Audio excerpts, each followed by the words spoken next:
alone, but will that come? Now, over in Bali, in Indonesia, the G20 have been meeting and expressed concern over an alarming increase of food insecurity.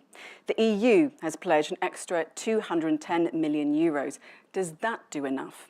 Well, one thing we can say is that help needs to come fast. The IRC are predicting an imminent famine in Somalia. But this is also a crisis that goes beyond one country, and that is, of course, the subject of today's debate. Now, as humanitarian organisations have vastly scaled up their response, the international community has perhaps gone a little bit into reverse. Oxfam, for example, says only 3% of the total $6 billion pledged under a 2022 UN humanitarian appeal for Ethiopia, Somalia and South Sudan has been funded to date. Now, aid agencies warn that waiting for a formal declaration of famine that could potentially galvanise the international community could be far late to save lives. So what can be done? Well, let's ask our experts. But first, we're going to have a keynote statement by Shashwat Sharaf. He's the Regional Emergency Director, East Africa at the IRC, who joins us remotely. Shashwat, please go ahead.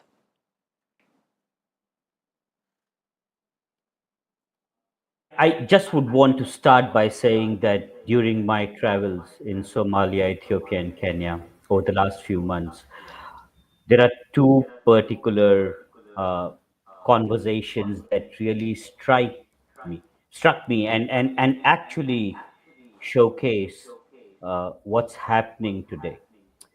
There was a IDP camp in Galmudug in Somalia, and we were having conversations with the population there.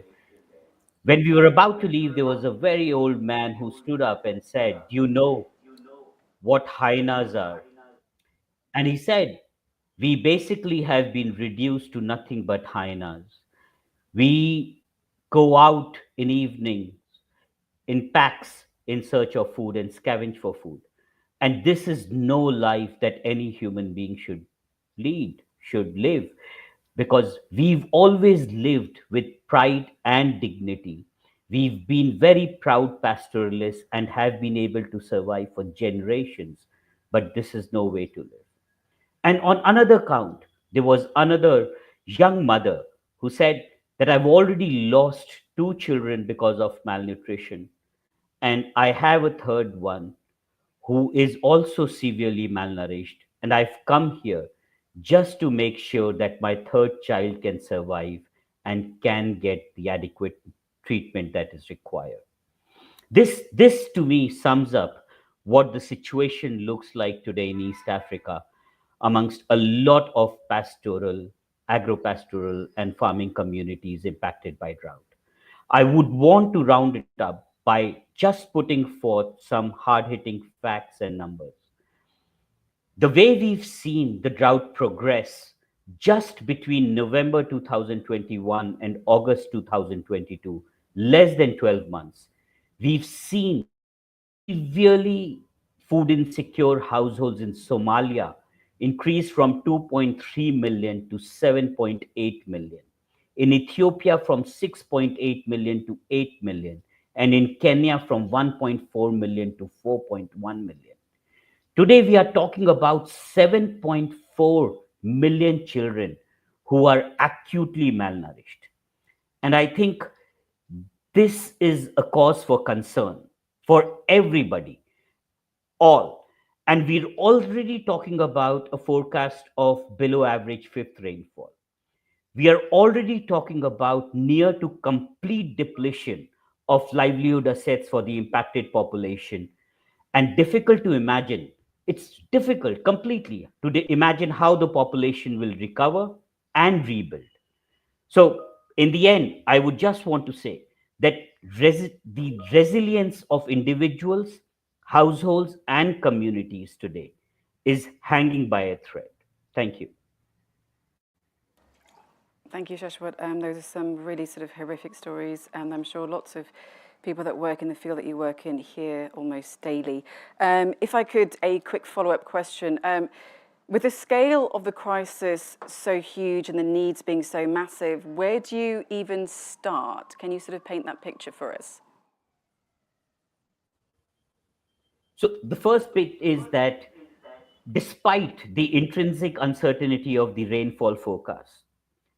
We know that there is a solid certainty about the urgent need for global support and solidarity avert to avert a famine.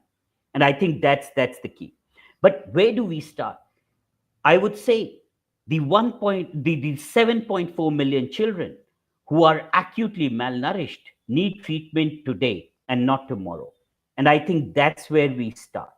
We start by making sure that there is access to water for households so they don't have to abandon their houses and move into camps, into urban and peri-urban areas, and live in camps today and continue to live for weeks and months just to make sure that they have humanitarian assistance, basic food, water, and shelter in situations such as this.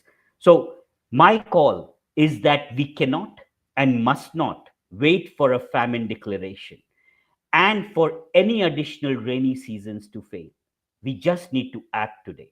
Thank you. Thank you so much, Ashwath. Okay, well, that was quite a key introductory statement. And let me now introduce everyone to our panelists. We have Andrea Kulima, who's a Director, Sub-Saharan Africa, Asia, Latin America and Pacific at DG ECHO at the European Commission. Welcome. I also need to point out that she does have a bad back. So if you do see her standing up and walking around, do not mind it. As someone that also suffers from back issues, I completely have solidarity with her today. We also have Maria Arena, MEP, Chair of the European Parliament's Human Rights Subcommittee and member of the DPAP Committee, the European Parliament's Delegation for Relations with Pan-African Parliament. Welcome to you also. Thank you for taking part. Joining us online, we have Fawzia Mohammed Ali, who's the Operations Director at Gredo. They're a local non-profit in Somalia. There she is. Welcome, Fawzia. Thanks for joining us. And then finally, we have Harlem Desir, who's a Senior Vice President Europe for the IRC. Welcome to you also. Now, Eleanor Heavey was meant to be joining us, the Associate Director, Centre for Disaster Protection. She can no longer join us due to some personal reasons. So we do hope that she is okay. So welcome to everyone. And as I was saying, this really is a panel of experts. So we really are pleased to have all of you participating today. But first, let me ask all of you to introduce yourselves. So Andrea, if I could just ask you to go first, please. Okay, so you mean to do an introductory statement or to introduce just ourselves? Introduce you. You can say exactly whatever you'd like to say. All right. So I work in DG ECHO now for more than 20 years. I'm the Director for Operations in Sub-Saharan Africa, Asia and Latin America, which is a very nice job, but also a very tough one because you're always asked to prioritize and to give to one or the other. And when you look worldwide, you see that the needs are actually increasing. And the disasters are increasing throughout. Although we increase our funding, it never catches up to the level we would like it to be. Okay, thank you. MEP Maria Arena. So I'm chairing the Human Rights Subcommittee at the European Parliament. I'm also in the Environmental Committee, Environment and Health Committee. And I used to be in the INTA committee, so International Trade Committee. And so it's really interesting to work on these different issues, environment. But because they're all interlinked, yeah. Yeah, they are totally interlinked. When we are talking about climate change, we are talking about human rights because we have seen that with this climate change, people are just deprived of their fundamental rights, just the right to have access to water, for example, or access to live in their own region. So it's really something that is really linked.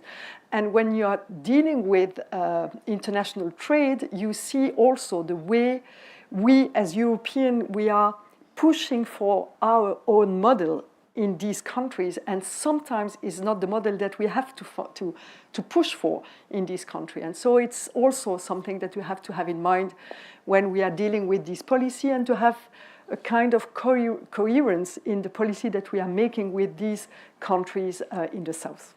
Thank you so much. Over to you, Fawzia. Thank you. I'm Fawzia Mohammed Ali. I'm the Operations Director for Gredo. Gredo is a national NGO that works in different thematic areas, healthy, emergency response, food security, and education. To that is my introduction, but I can share with my other concerns and the reality on the ground later on. Thank you.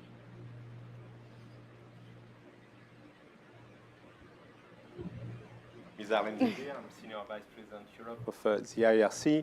We are working with our colleagues in 40 countries in the world, supporting them, doing fundraising, policy and advocacy in Europe. We also have different offices and programs in Europe to welcome refugees in Greece, now inside Ukraine, also in Poland, in Moldova, and also since 2015, programs to support the integration of refugees in Germany and more recently also in the UK. Thank you so much. Okay, well, let's open up the debate then. Harlem, I'm going to touch upon what Shashwat was talking about there, his travels in Somalia, where he was saying people are basically reduced to hyenas, 7.4 acutely malnourished. When we're hearing all of these, really horrific things, these horrific stories, and people lacking their dignity, what would you say is the root cause of the failure to act when it comes to East Africa? This is a question for me. So first, Mariam, I want to say that I'm very happy that we can, the IRC, co-organize this event with Euractiv. I was in the region a few days ago. I was visiting Somalia. I was in Mogadishu and in Baidoa. And Shashwat give very direct testimony of what is happening in Ethiopia, in part of Kenya, and also in Somalia, where he traveled, and we will hear also our colleague Fauzia. You have a combination now of climate change with 4 or 5 consecutive droughts, of conflict, and also of some consequences of the war in Ukraine, with increases in food price, in medicines price, and so on. And so you have millions of people on the move. In Baidoa, where I was, there is now roughly 1 million internally displaced people still arriving to the city, which was a city of 250,000 people. And you have kilometers of makeshift tents, in places where there is no water, there is no electricity. So the first thing is that there was a lot of early warning. This is a crisis which could have been anticipated because we saw the succession of these droughts, which are one of the consequences of climate change, for which this population in this country have almost no responsibility. I mean, the carbon emission of this country are nothing, but they are paying the heavy price. And I will first underline the fact that, of course, we need urgent funding and that we need action, not to wait for a declaration of famine. Because as it was said, as you remind, last time when the declaration of famine was made in 2011, there was already 250,000 people who have died. So we need now to mobilize much more funds. And I will say that the war in Ukraine should not be an excuse, especially in Europe, for saying that we cannot do more. It should be exactly the contrary. Because, and that was, by the way, the view which has been taken by the US Congress so far, to consider that as the situation is degrading even more in East Africa and in some other part of Africa like Sahel, where we have been both traveling a few weeks ago, there should be, on the contrary, a very strong and immediate mobilization for the region. So the causes are multiple. They are mainly the combination of conflict and climate change, but the answer should be immediate and should be much more higher than it is now, especially in Europe. Well, let me ask you maybe perhaps a follow-up question. Perhaps the other panelists can interject as well. You mentioned the war in Ukraine and obviously the galvanizing. We've seen the world come to Ukraine's aid as it should. But has the war in Ukraine also shown, particularly for areas like East Africa, has it shown that it matters who you are rather than the scale of what you need? Well, the scale of the humanitarian need to support Ukrainians are huge. That's absolutely clear. And we are entering in winter, and we see the devastating attacks against civilian infrastructure, electricity, power plant, and so on. So I think it's not a matter of competition, but rather what we are ready and capable to do for supporting the Ukrainian population who is in need of this support. We should also be able to do it for other populations where the crises were existing before and has not at all disappeared by miracle because of the war in Ukraine. On the contrary, because, as you know, of the effect on all prices, food prices, energy prices, access.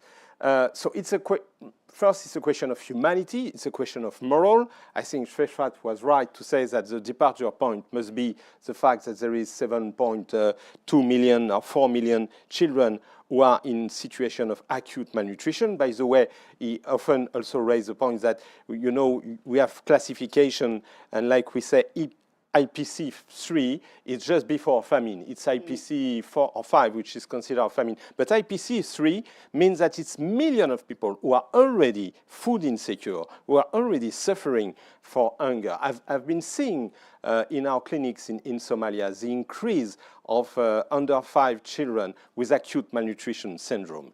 And already in life, I'm in danger. So I think that whatever the moral reason, we have absolutely to mobilize more, but it's also an issue, I mean, of security for the future of this continent, of Africa, of this part of Africa, and for the future of all of us. Andrea, would you like to follow up? I mean, also, just to come to it, given the swell of support that, of course, the EU has shown for Ukraine, it doesn't mean that the EU is limited to act elsewhere, and in fact, the EU has upped its support, hasn't it, recently? Yes, that's actually the point I wanted to make. The Ukraine was, 25th of February. I myself led a mission of 8 donors to Somalia on the 8th of March, because we could see, you know, the writing was on the wall when it came to the 4th failed rainy season, and we decided we had to act before the confirmation that rainy season would fail. The European Commission, thanks to the support of the European Parliament, already mobilized funding in December 2021, additional funding, in order to respond to the upcoming 22 situation. I don't think we have failed to act. I think there has been a collective failure to act early enough. And that had nothing to do with Ukraine, because Ukraine was not yet there. If I look at the figures, in 2022, the EU has mobilized 920 million for humanitarian food assistance to be spent primarily in vulnerable countries. This is 60% more than last year. This is 80% more than in 2020. So there has indeed been a particular effort given to Ukraine, but that has not been, in 2022, to the detriment of other crises. And that's largely thanks to the European Parliament, largely thanks to mobilization of, you know, decommitted funds of European Development Fund that were reused, although they were supposed to go back to the member states' budgets, and so on. We have left no stone unturned when it comes to the response in the Horn, as well as elsewhere. Nonetheless, despite this effort, what do we see? We're not where we should be. We could probably be worse, but we're definitely not in a nice place. And why are we not in a nice place? I think various elements to that. First is, this is not an emergency man-made conflict like Ukraine. This is not something unforeseeable. This is something that has been building up for years. This is something which is related to climate change, to a large extent. We call it food security, but it's not really a food security root problem. It's a water problem initially, more than anything. And you can survive 3 weeks without food, but you can only survive 3 days without water. This is a governance question that has an impact on it. This is also a security question. Let's not forget where Somalia is in terms of conflict. I was, as I said, in March in Baidoa, actually, and in Kismayo. And in Kismayo, in the hospital, they were starting to have the first cases of measles coming from the IDPs. The age of the patients was up to 15 years old. What does that mean? That means that there were kids up to 15 years old who had not been vaccinated for measles. Gosh, yeah. Why were not they vaccinated? Not because of the drought. They were not vaccinated because they were living in areas under Al-Shabaab control where the presence of the government, the capacity to provide services and so on, is not there. So these are complex issues which we will, to be honest, I think we will always fail to act if we do not target and address the root causes. If we don't look at it from a development perspective, from a governance perspective, and so on. I was shocked when I was in March to hear how much 200 liters of water cost. 200 liters of water brought by water trucking, not in very clean conditions, so the water is already arriving, not exactly very potable, $18 for 200 liters. I immediately did a quick calculation compared to how much I pay here in Brussels for clean water coming directly to the tap of the house. The Somali family was paying 3 times more. Gosh, really? And I was paying here in Brussels. And you were paying here. And you know, normally the cost of your water should follow the income that you have and the standard of living in a country. So these are really root issues that need to be tackled. Now, from a humanitarian point of view, in terms of response, we could have done better. I think the collective element is that we could have done better, and the objective of that mission that we did in March last year with a number of donors was to alert on the situation, was also to alert the humanitarian responders also to do better in the way they were operating, to raise the alarm bell earlier and so on. Commissioner Lenarčič organized in April last year 2 significant events, fundraising events. One was on the Horn and one was on the Sahel. And in both events, bringing in also the development aspect, because a development response has to be brought in. Now, you might tell me, but development takes very long to respond and so on.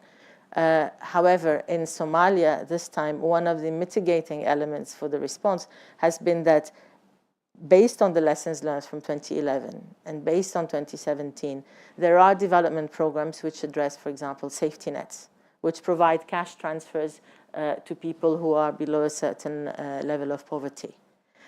We could actually do the nexus and link up with those existing programs whilst new programs are being put in place. And so, MEP Maria Arena, what would you like the EU to do more? How can it scale up?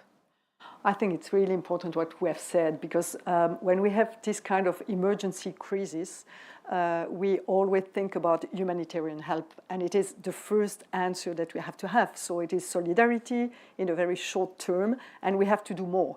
And I totally agree, and I think that Europe has done the best that they can do on this. It's possible to do more, but I think that we are there, and we are helping people at the first answer for emergency. But if the EU has done the best that it can do, you also say it needs to do more, so it hasn't done the best that it can do. Exactly, because it is on the middle and the long term, and I think that it's. I spoke about coherence of our action. 6 years ago, I think it's a little bit more than 6 years ago, I was in the trade committee, and I was the only one in the European Trade Committee to oppose on this trade agreement with Kenya. And some people told me, why are you against this trade agreement with Kenya? And my answer was, we are just pushing this country to make exactly the same thing that we are doing, but not with the same resources. For example, having this flower industry in the Kenya. It's not necessary to invest in flower industry when you know that your people are just dying because they don't have access to water. And to have flower industry, you are just taking the water of these people that it's needed for them to live in their country, just to have flowers. They are not eating flowers, not at all. They are selling flowers to our countries here in Europe, and the people that are receiving this money are not the people, they are the elite of the country, and they are not redistributing this money for the rest. It is a question of governance. And if there is a problem of governance, we as Europeans, we don't have to push for this kind of model. What we have to push for is for an endogene model with people. I don't want to speak about food security, but I want to speak about food sovereignty. This is the first thing that we have to to have in this country. Of course, if there is not food sovereignty, we can help to have a network of food sovereignty with other foreigners' countries. But the first thing that we have to do is not to push them to a producing sector of agriculture that is not feeding their people. And unfortunately, Europe, we are not really coherent on this, because in the one hand, we are supporting development projects, and it's really important to do so. And in the other hand, we are supporting business projects that are totally controversial with these development projects. And so what I'm asking for, and what I say that we are not doing our best, is having this coherent model, saying that the first thing that we have to do is, of course, humanitarian help, but the second thing is to give the opportunity to this country to be really sovereign on their agricultural product in this country. With the climate change also, and I'm really interested in what is happening in the COP27, loss and damages is really important also, because it's a kind of solidarity that we have to do, because we know that we are not changing this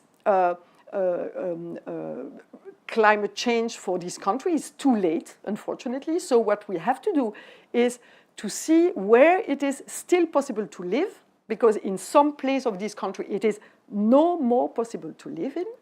And so where it is possible to live and how it is possible to help this population to live in other places of the country and help the government to do so, to have this transition. And in this, we are not in the good way. For example, we are thinking for the moment at the European level how it is possible to guarantee that we will have batteries and access to raw materials in these countries. We are not thinking about how they can live. True. We are thinking about how we can live with their materials. And it is another cycle that we are putting. So the people are secondary. Exactly. And it is another cycle that we are putting as Europeans, saying how it is possible to have these resources without protecting these people. And having these resources will use water. Because if we need lithium, if we need raw material, it will need water for us, not for them.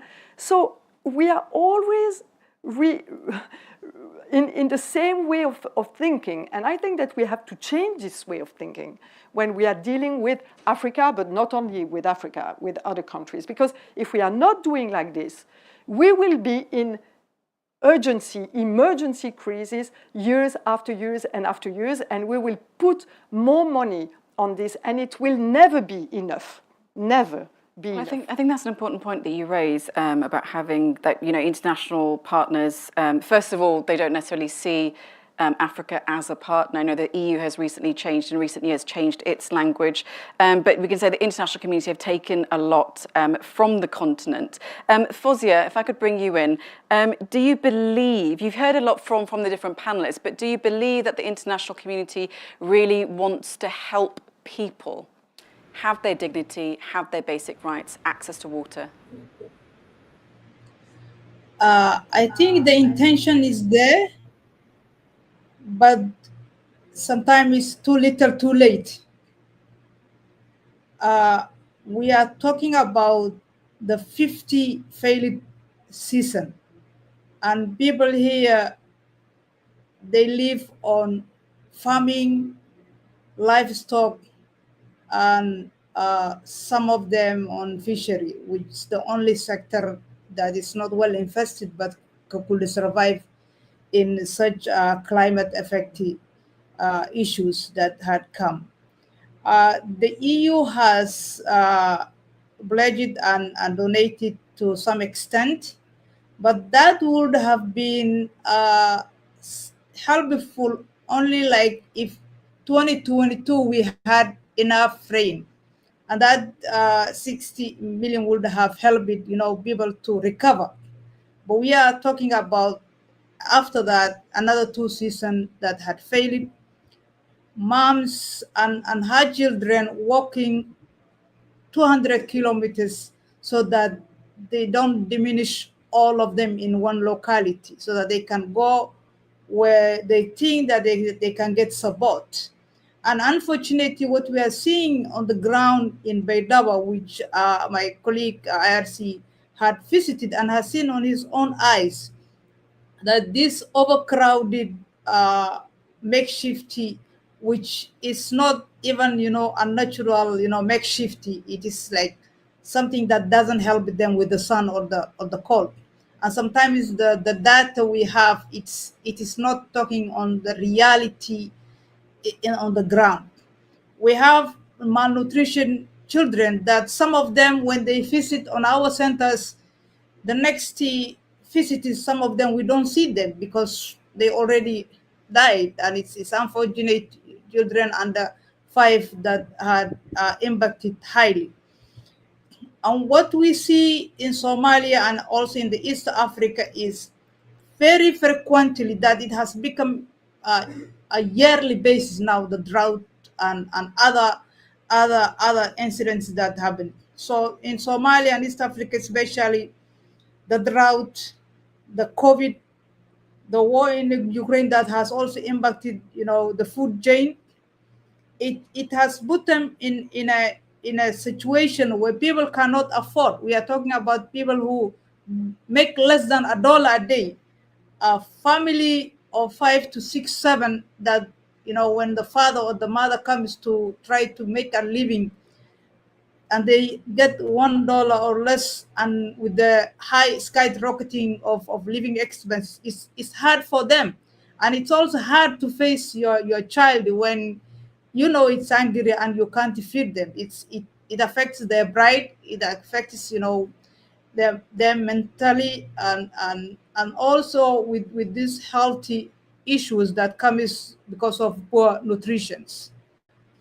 So that is basically what is on happening on the ground. But more can be done, and the sooner we respond, the better. We are on the front line. We see on day to day. We go try to reach hard to reach areas where access is close to impossible. However, when we go there, we don't have enough of what the people are need. So sometimes it's even hard with going with the criteria who to select and who not to select to support them, because to the situations we see there, everybody who's there is in need. But we have to do selection and say who's on a priority, which is unfortunate, and it breaks our hearts. To you. So much more needs to be done to meet all of these needs. Fozzie, I don't know if you were watching the news today. I mean, obviously the G20 are meeting in Bali, and they've made latest pledges saying that they will be focused on food security. For you on the ground, do you think that the G20 can be effective in countries like Somalia? Or is it too cynical to say that perhaps this is just talk, especially given that one of the G20 members is Russia, a country that their invasion of Ukraine has caused a lot of the current food scarcity that we are seeing today? I think it's something they can be done because, as we know, Somalia and other the countries in the Horn, they contribute less than 3.5, especially Somalia. We could say we even contribute less than 1% of the climate change. And yet we are being affected mostly. We have, people who have lost more than 70% of their livestock. And that was the main sources of income for people to live on. We have families who have now abandoned their farming because of the effect of the drought, recurrent drought. And also here we have seen donor fatigue because there wasn't a strategy to address people who are more affected the climate change. But I'm happy that now the discussion is there and some action is hopefully will be taken, and it's not just a talk of the talk, but actions will follow, so that we can't change what has happened, but we can mitigate the impact, and that's one way that people can take responsibility of their actions and at least stand with other people who don't have economically are not viable to survive through this climate change. So Fawzia, though, talks about those two horrible words, donor fatigue. Harlem, what can a G20 statement really do to galvanize aid and support? Well, I've seen that the European Commission has announced a new fund of 210 million euros for 15 countries most affected by a food crisis, and this is in top of the 8 billion special fund for 2020 to 2024. So I think this moment of gathering of the leaders of the more important economy are very important to try to accelerate the mobilization of support. I agree that the European Commission and the Parliament have done their best, but when I look at the cuts in some member states or other European countries, even no more member of the European Union, in their aid budget, I mean, we are facing a problem. Yes. And there is sometimes politics in it. There is new priorities because of the economic and social crisis in Europe, because of the increase in energy prices. We have seen already that kind of attitude during the COVID. And it has had a very strong impact on public opinion in African countries and on the political and geopolitical reaction to the war in Ukraine. I mean, people during the first phase of vaccination have seen that we keep the vaccine for us. We did not share really the vaccine. So I think that now we have the COP27 at Sharm el-Sheikh, we have the G20, we have all the world leaders meeting to deal with the new economic and energy world situation, but we should look also at the famine situation. And that's why we are organizing this alert. That's why we want to highlight the situation in the Horn of Africa. There is people who are at the verge of famine. In fact, probably, I mean, there will be maybe in the next weeks a declaration of famine, but it's already the situation for a lot of people. And so there is a need to act urgently. Then we also have to act on more structural and long-term response. It can be related to economic model. It is also about the way to ensure the access to scarce resources, the water, the part of the land which can be cultivated, which can be used for agriculture and pastoral reason.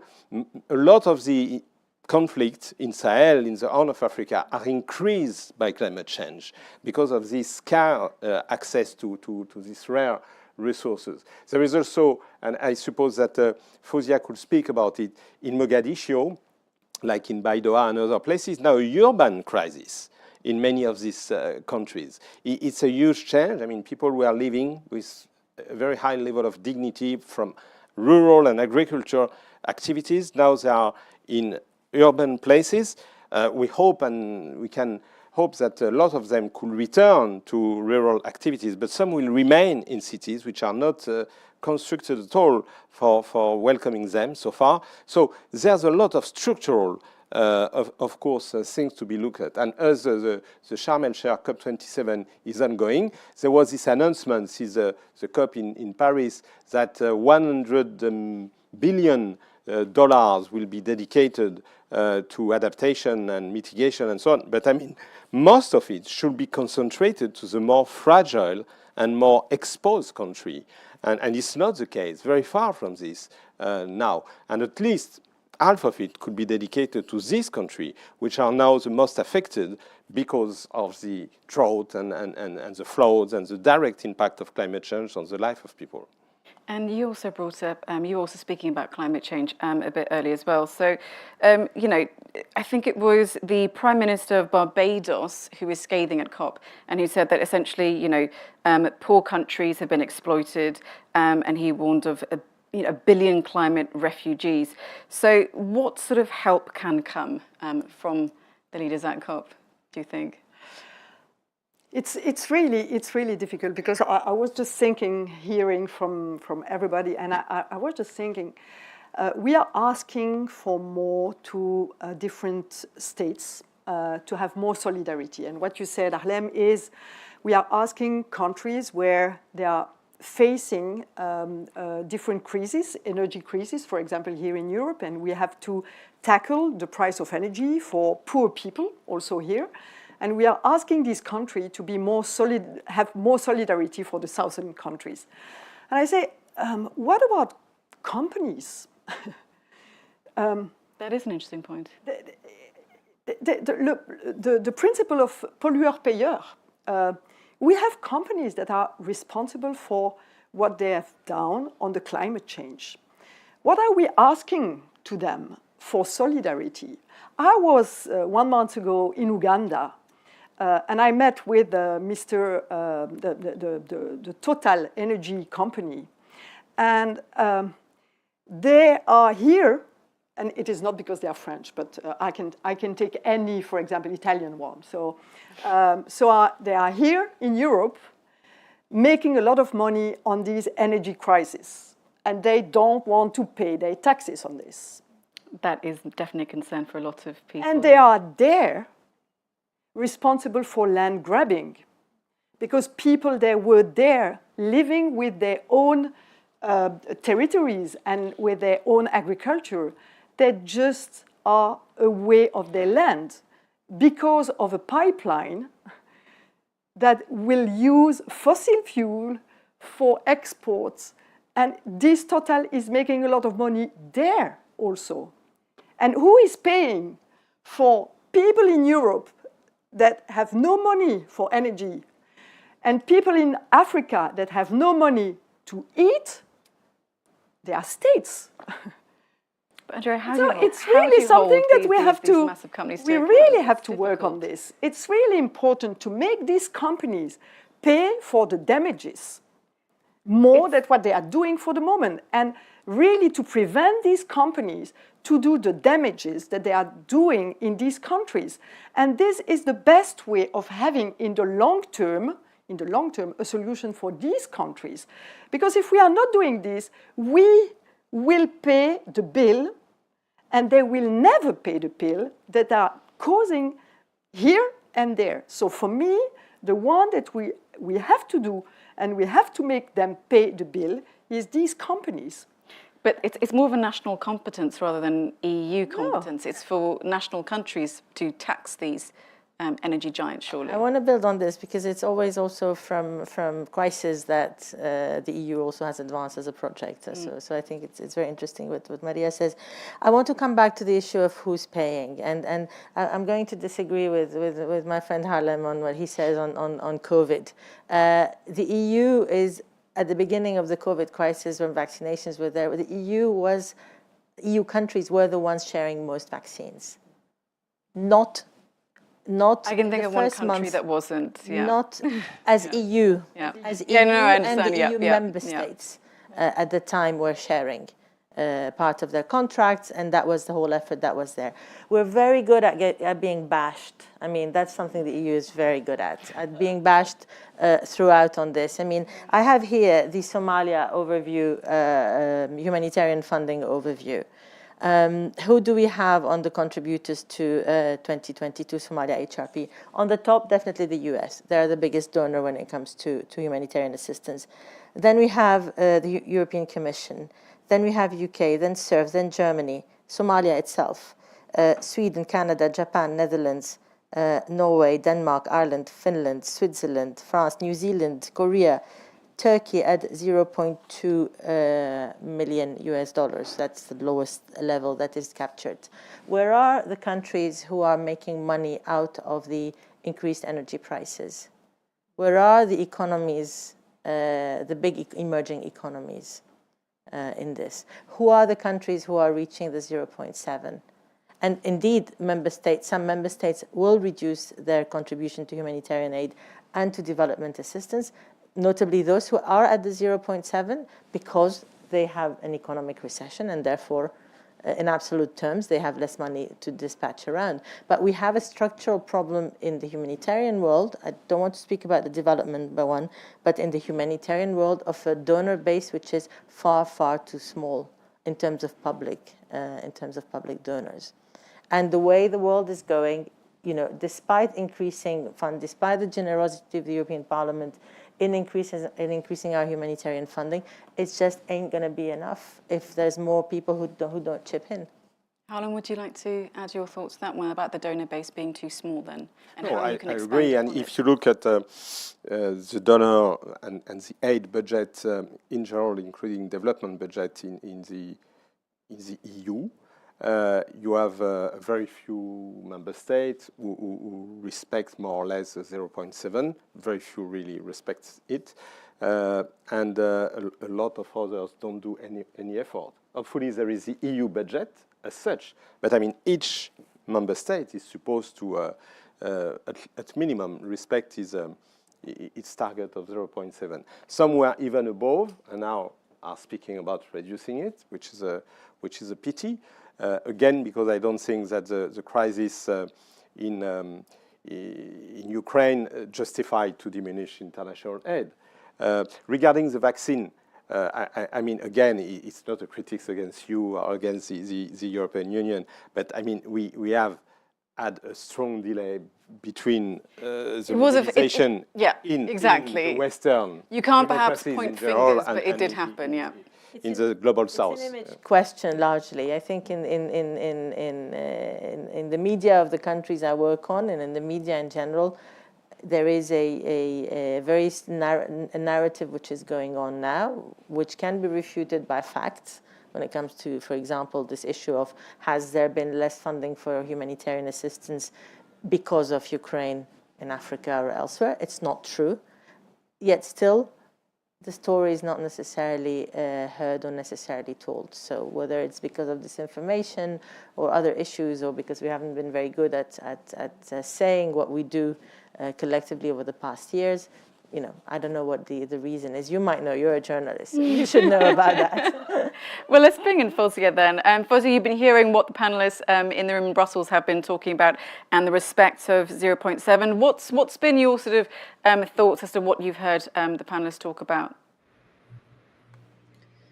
I think the climate justice is coming out, whether it's being companies who are responsible or the governments on each country that tries to get their fair share of responding to the climate change. Maybe the governments in EU needs to take accountable for these companies that has contributed to that. But in general, right now, what we are asking is that an immediate response with reflects on the magnitude of the crisis, and also a development that follows, so that people can be cushioned on any other shocks that comes in. There is lack or not enough water resources, like this 1 million IDP camps that you have seen.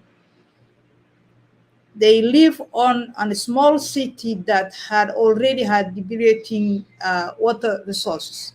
And now with all this population, it gets to a point that some of the days there are no water in Baidaba, which hosts this huge 1 million, close to 1 million IDPs. So water infrastructure investment is important. Investments on innovative way to cope and mitigate the climate change that also includes smart farming and other agricultural investments is important.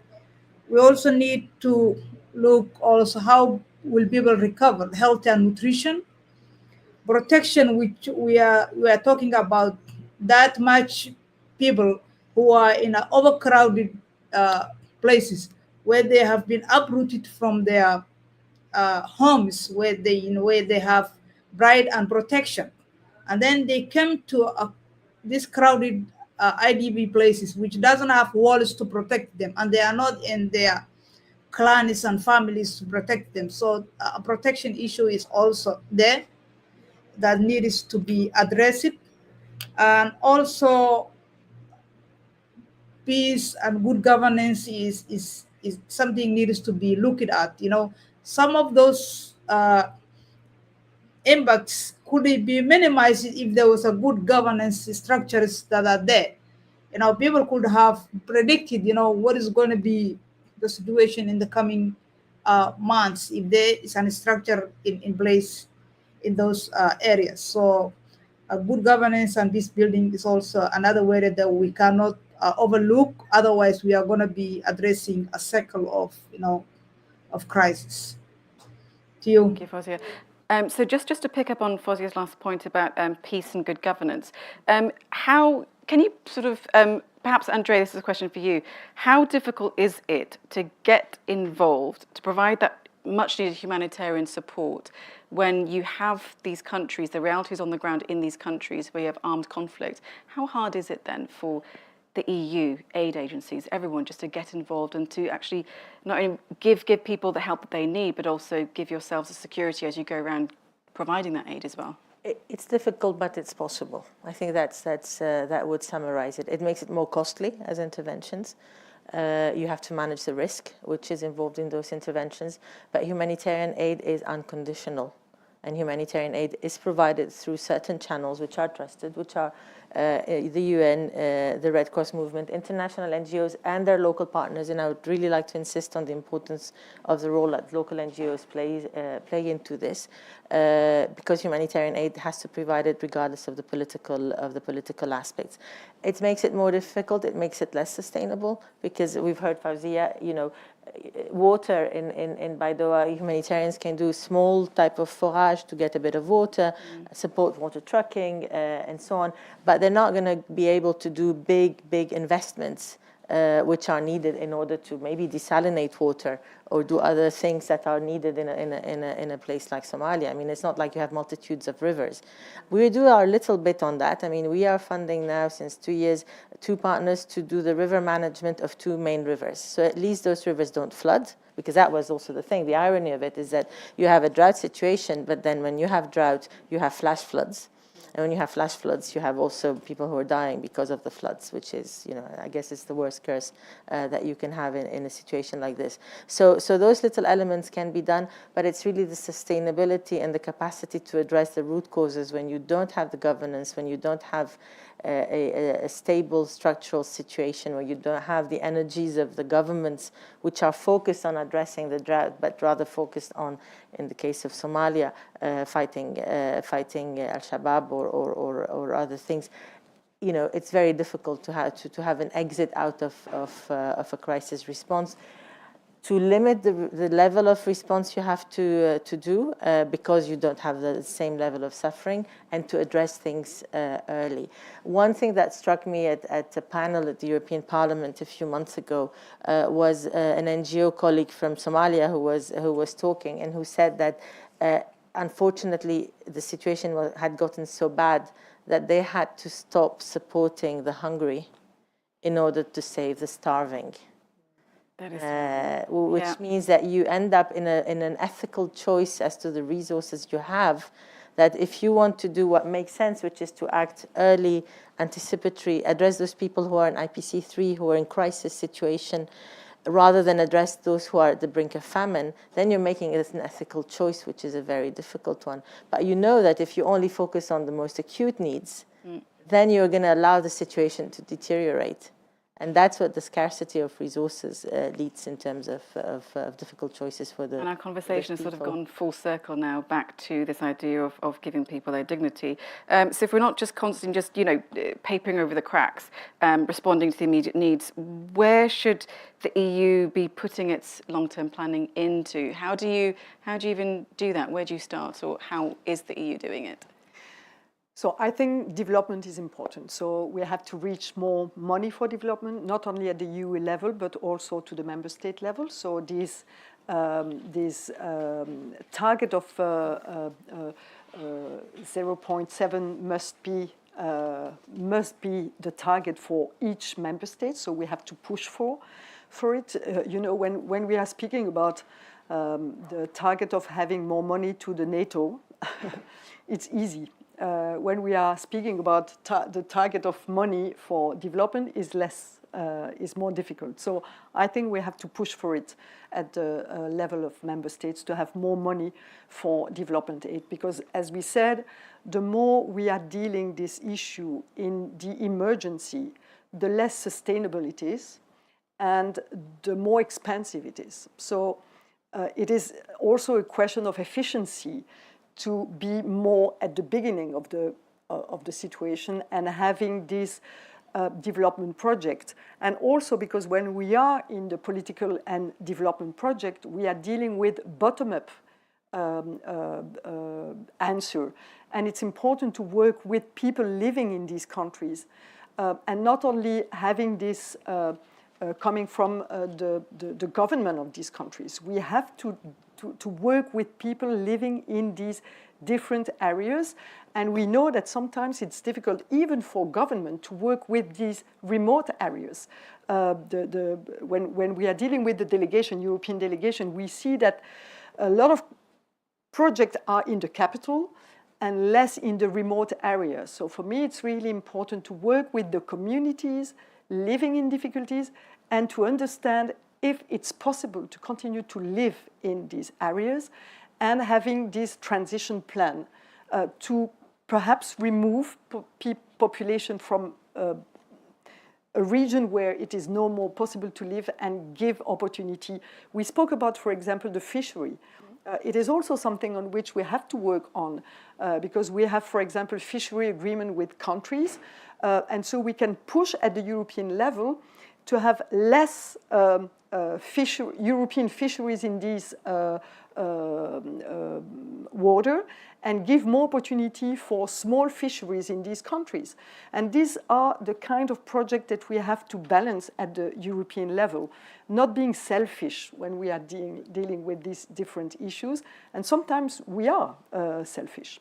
I want to go to questions. Oh, Harlem, did you want to say something? Or were you just touching? Okay, you were just touching your nose. No worries. I want to go to questions because we have about 15 minutes left. And given what you were just talking about, we have a question from Peter Barakzak, who says, why haven't local farmers been assisted enough to develop resilient food systems? Yeah, but just because we are just reproducing the agriculture system that we have at the European level, and we want other countries to be in the same production. I think it's totally wrong. The CAP is not functioning at the European level, and I think that it won't function at the African or other countries level. So we have to change this. And for example, when we are speaking about food security, FAO is speaking about fertilizer. I don't agree with this mechanism. I think that we have to promote little farmers in these countries and giving them technology, because it's not a question of leaving them alone, but also giving them new technology to have more efficiency in their farm. But we have to support them more. And the problem in development project, we are doing it. Of course, I was in Benin, and there are a lot of projects in small agriculture system. But in the same time, we are supporting with Benin these trade agreements with very heavy agriculture farm. And these are destroying the other because they don't have the same efficiency. And so what I'm asking for is more coherence in what we are doing and not doing things that are destroying the development mechanism. And this is really difficult sometimes because in Benin, we need to have the cotton from Benin. And so we are interested in having big plantation of cotton from Benin. And so we are supporting them in this big plantation. But if we support them in big plantation of cotton, we are not supporting the little farmers for their own sovereignty in the country. And so we have to understand that it's not compatible to have both. And it's interesting because you also brought up the fact that we take their batteries, but then, you know, as you were saying, we don't give the farmers the technology they need to progress and to go forward as well. Exactly. Harlem, you wanted to say something? Yes, because our mission is to help people to survive, recover, and regain control of their future. So we are the IRC, a humanitarian organization, but in fact, more and more of our program are also long-term program, and it includes a lot of agriculture program. For example, contributing to the Great Wall in the Sahel, helping. I was in Central African Republic where we have a program where we help people to grow new cattle so that they can recreate livelihood. We have been speaking about all the cattle who died in the east of Africa, and there is a lot of question about how to support people to develop new agriculture activities, have access to water, and regain a real control on their future. And that's right, that at the same time that we have to look at the emergency, and here it's very high, we have also to work on prevention, because as Maria said, all investment in preventive, in long-term kind of action will diminish the costs anyway of supporting people in need later, and will be very much more efficient. So of course, in countries where there is conflict, it's much more complex. That's also one of the reasons why in Baidoa there is roughly 1 million internally displaced people. It's like an island in a region which is controlled by armed groups, and where people go because there's no water elsewhere, and it's the only place where they can have humanitarian access. But we have to think of the way we will help these people to regain a real normal economic activity. And it will mean a lot of investment in thinking of the new kind of agriculture, and not an agriculture which is mainly oriented through exportation, but which is mainly oriented through people's dignity.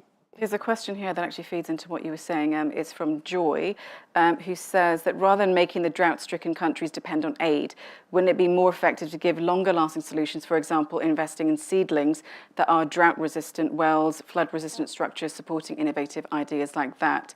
Perhaps, Andrea, you could take that one. No, certainly. I mean, I think that question is spot on. You could take it one step further, urban management. Why do we have a problem in Baidoa on top of what you saw is because the people who left in 2011 because of the drought of 2011, the people who left in the 2017 drought, those people are still there, and they have not been able to graduate out of poverty. So when this strikes again, on top of the old displaced, you have the new displaced who arrive, but the new displaced are, of course, more destitute, but the old displaced are not in a very nice place either. So that ability to actually find durable solutions is extremely important. Water desalination plants, elements like this. But for that, you need to have also a government who is able to put together a development plan, which is a longer-term plan.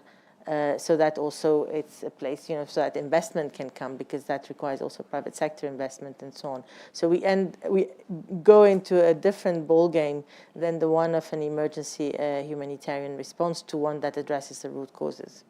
Okay, one last question. I'll give it to Fawzia. It's from Michelle. Michelle says, do the speakers anticipate or advocate an increase in the use of direct cash transfers to individuals and families as an effective and sustainable means of combating chronic hunger?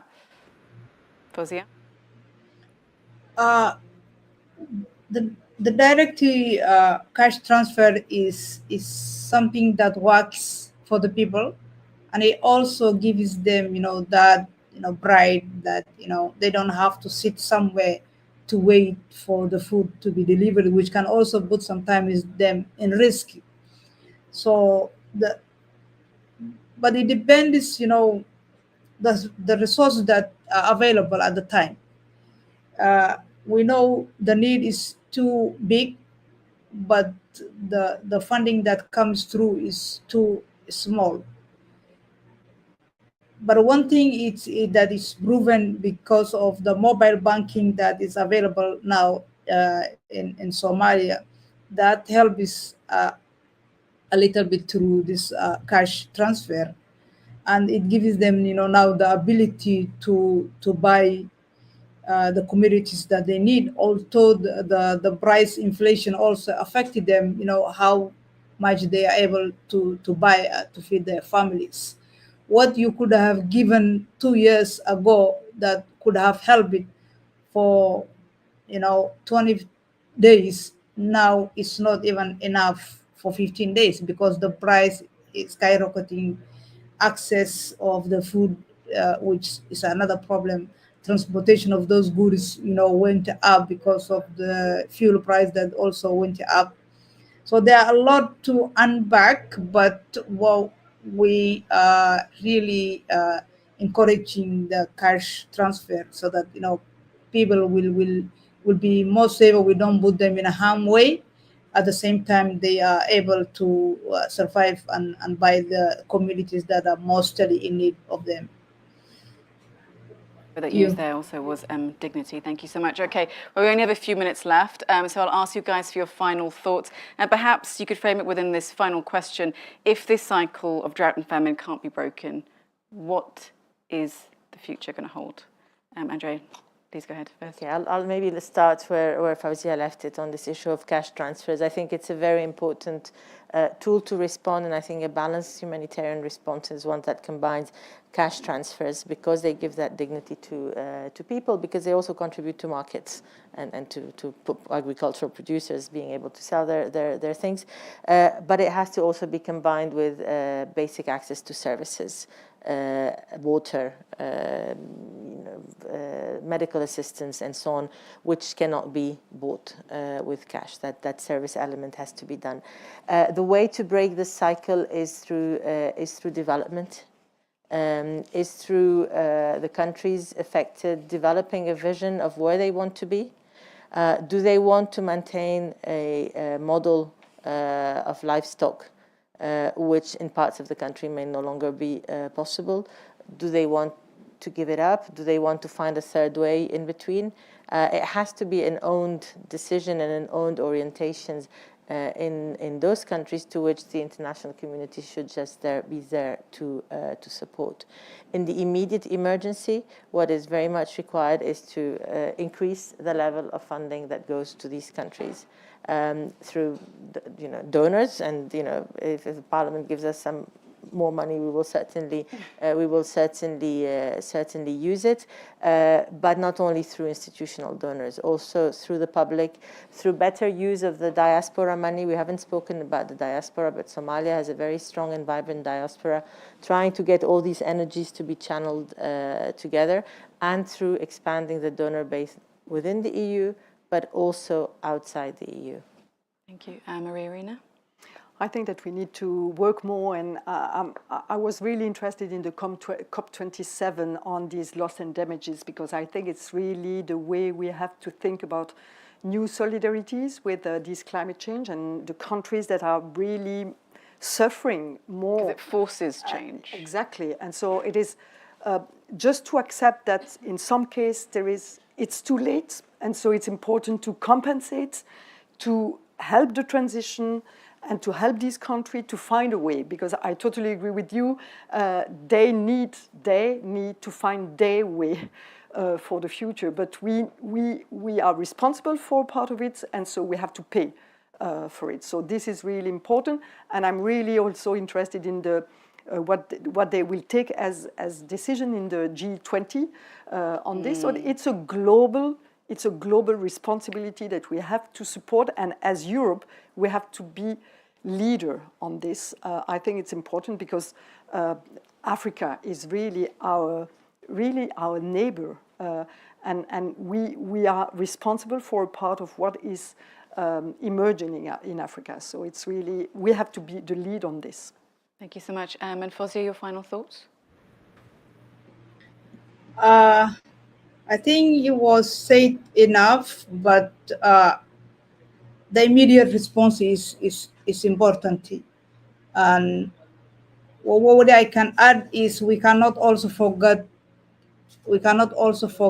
about the development, which is something we believe that can break the cycle, and it will be remembered when people are supported at the time of need, and even though the one who helped it may have forgotten, the one who is helped it is never forgotten. And this situation and the crisis yeah, it really needs, all hands on the deck. There's no one single country that can support all the regions that is affected by the climate change and also these other incidents that are always coming back. So I encourage the European Union to take a bold step and be the leader on this one. Yes, we know the United States is very, a big donor on this one, but we also, count on the European Union and because they are wealthy countries, and we are hoping that as much as they also have to address their citizens' needs, but this is their situation that needs immediate response. To you. Thank you so much, Fawzia. And final words to Harlem. First, thanks to all participants and to you, Mariam, for this debate. I think climate change, we are all facing it, and we now understand that it's not a crisis for the future, it's already here, and it's a man-made reality. But there are people in some parts of the world who are paying a higher price, and it's a life price. And those are the people, especially in the Horn of Africa, in Sahel, in some other places, in Pakistan, we've seen the flooding. And so, I mean, we all have to face it, but we have to support more those who are most affected now. And we have to do it working with the local communities, with internally displaced people, with the host community, to help them to cope with this and to reconstruct a new model of development. Of course, when we are working in places of conflict, we also face impunity of the crimes committed against the civilians. This is also something very important. We have to combat this impunity, which restrains the access to humanitarian aid. But again, it's by first being there in terms of emergency, avoiding a catastrophe.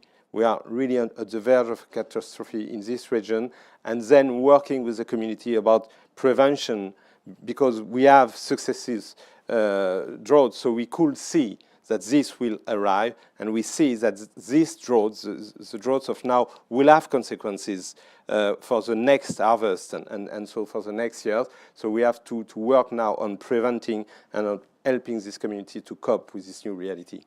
Thank you so much. And I think definitely this was a much needed debate. Thank you to all of you. Thank you, Fawzia, as well, joining us online, for giving all of your sort of insights into what is actually happening on the ground and the kind of support that can be given. I hope everyone watching in the room, everyone watching online has enjoyed, or at least understood the realities that are, of course, being faced on the ground. I'm Mariam Zaidi, been watching your active debate supported by the IC. Thank you and goodbye.